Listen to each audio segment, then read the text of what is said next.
Good morning. Good morning. Today I am presenting on comprehension strategies, which if used in the Tier 1 setting, would benefit all learners, including striving readers like my friend Michael. Michael is in the 4th grade, and his academic career thus far has been quite challenging, but it hasn't swayed his interest or excitement to learn. Michael is one of those special students who has been blessed with dyslexia as well as comorbidities of ADHD and autism. As a result of his learning challenges, he has also struggled with anxiety, which is most profound when completing reading and writing tasks. In the 2 years that I have known Michael, he has made strides in reading as well as learning how to manage his anxieties. When I first met him, he had a pronounced stutter and was not as flexible in his thinking. Today, he will verbalize that he doesn't want to do something, usually reading related, but he will concede in the end and has learned that sometimes we just don't want to do things, we just have to do things even when we don't want to, especially when a teacher asks. Michael's Wyatt test results place his skills in the 2nd percentile for his age, with pronounced deficits in rapid naming, phonological awareness, and auditory memory. Michael is making progress with his reading, which suggests the gaps in his phonological awareness skills may be decreasing. I chose to focus on comprehension strategies for 2 reasons. First, Michael has a formal reading comprehension goal in his IEP, and there is limited explicit instruction in the classroom to improve these skills. The second reason is his visual memory is stronger than his auditory memory, but he relies primarily on auditory skills when he's in the classroom. I theorized if I could develop strategies, it would enable him to compensate for the weaknesses with his auditory memory. Before I take a deep dive into the strategies, I want to take a moment to review 2 terms, reading comprehension and fluency. Reading comprehension is the ability to read written word and understand it. It is a complex process which requires cognitive skills, background knowledge, and understanding of language. Reading comprehension is a fundamental objective of reading. We are surrounded by written information in every area of our life, and as such, it is essential to help students gain strategies and skills to enhance and improve comprehension. And fluency. Fluency is the ability to read text accurately with appropriate pacing and expression. Without fluency, it is very difficult to interpret and understand written word.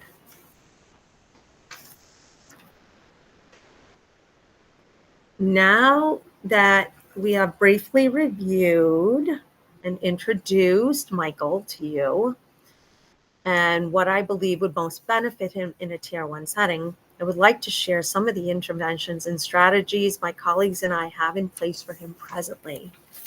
So when Michael is in the classroom, a majority of the text is read whole class, either by a teacher read aloud or from text-to-speech software. The students are prompted to follow along on the text or on the smartboard. Oftentimes, Michael's eyes will wander and his attention will wander, and I'm very unsure if he's listening at all. We use small group and whole group teacher-led discussions where the teacher asks questions. She intentionally will call on Michael to make sure that she's holding his attention. He is seated in the front of the classroom, so it is very hard for him to escape her attention. When we are introducing a new story, the teacher will typically review vocabulary, and she will say the word, have the students repeat the word, she'll read the meaning, the students will repeat repeat the meaning.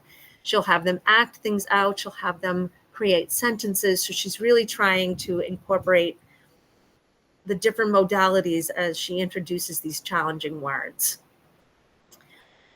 I'm proposing that we could do things more effectively to develop strategies for reading comprehension, and it would allow us to maximize student reading time and gain reading volume during the class period.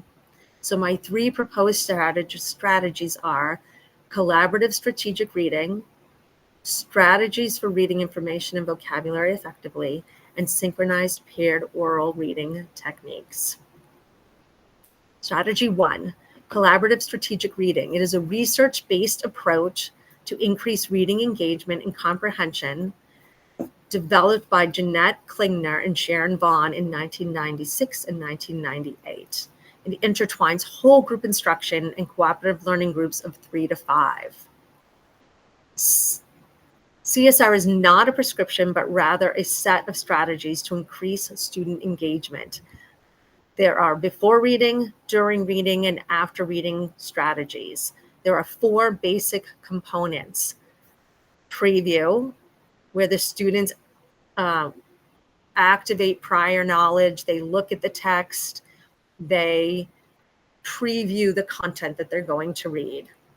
And then during reading activities, which include clink and clunk and get the gist. Students will be broken up into cooperative learning groups, and each student is given a role to play. One of the roles is the clink and clunk expert. That student is expected to help the other students in the group when they come across a clunk. When they come across a clunk, a vocabulary word they may not understand, and the clunk expert helps them to analyze that word for prefixes and suffixes. The clunk expert encourages them to read the sentence over, to read the sentence before, to read the sentence after, and to use context clues. There is a get the gist expert who prompts the students in the group as to what the main idea of the passage is. When they get the gist, the goal is for them to be able to create a 5 to 8 word sentence which encompasses the main idea. If a student is not understanding, then the get the gist expert is going to help them and explain them. And each time the passage is read over and over. And then there are after reading activities, which require one student from each of the cooperative groups to summarize what they read in that passage. I was especially intrigued by CSR and was impressed with the reading outcomes that I found in the research.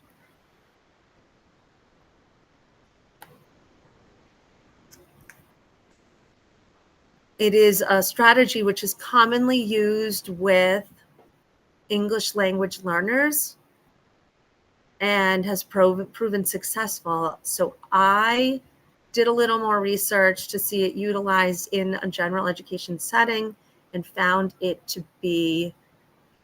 make a profound difference for those students. The second strategy, which is referred to as STRIVE, are strategies for reading information and vocabulary effectively. It is an evidence-based strategy targeting vocabulary and reading comprehension. It came out of the work of the University of Texas A&M. STRIVE provides for collaborative learning opportunities with explicit instruction and comprehension strategies. Similar to CSR, it incorporates before, during, and after reading activities. The difference is that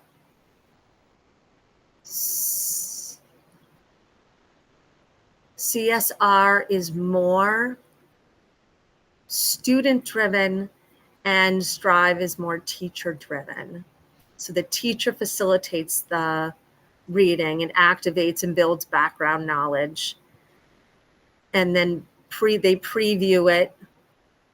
They preview the reading, and then the teacher poses a question before reading a paragraph or a sentence, or a section rather, to create a purpose for reading.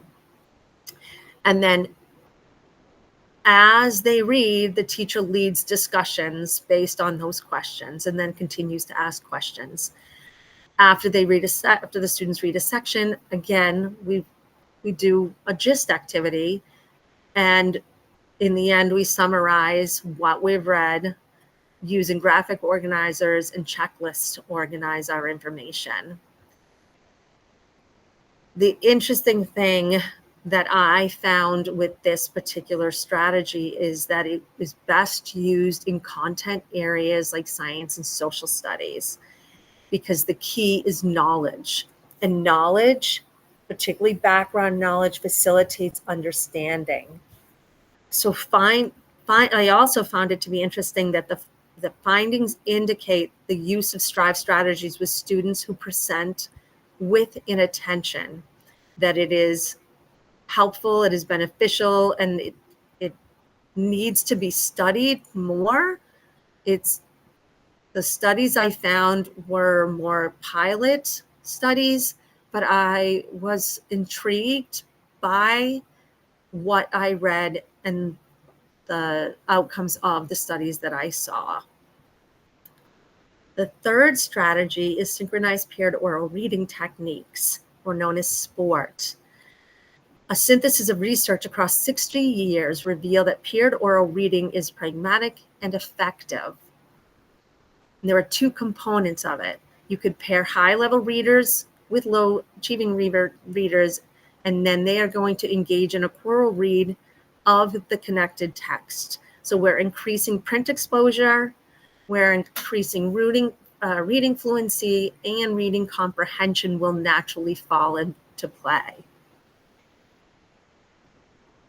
Struggling readers gain increased exposure to grade level text throughout the day, but it also as volume increases, so does reading stamina for these striving readers and for our general education students also. Sport is something which can be easily incorporated with other practices and stacked into other things, including phonics, vocabulary, and comprehension.